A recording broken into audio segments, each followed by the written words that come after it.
À l'extérieur, il mène un combat, celui de la qualité de l'air. Analyse en main, il s'interroge quant aux concentrations de dioxine importantes révélées dans les résultats de ce rapport émis par un laboratoire indépendant et affirme que la situation est grave.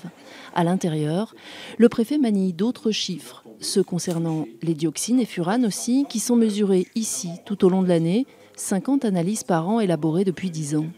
Faire croire que les vapeurs d'eau sont nocives, c'est un déni, encore une fois, de réalité. Faire croire que l'usine pollue et rejette des dioxines, du furane, mortels pour la population, c'est une affirmation erronée que nous sommes en droit quand même de contester.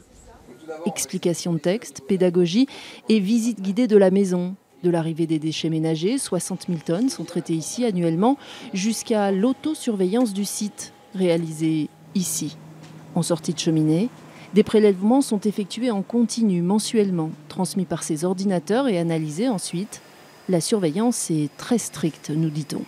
La partie visible, c'est bien de la vapeur d'eau, H2O, des valeurs 12 à 20 fois inférieures à la réglementation en vigueur sur les dioxines et furanes, des valeurs 160 fois inférieures à la réglementation en vigueur sur les PCB, et concernant les métaux, des valeurs entre 16 et 45 fois inférieures à la réglementation en vigueur.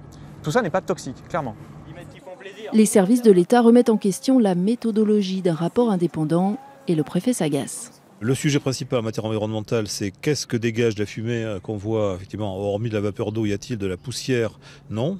Y a-t-il des dioxines et des furanes en quantité grave? Non. Y a-t-il un risque pour la population? Non. Il n'y aurait pas de problème de santé publique émanant de l'usine d'incinération.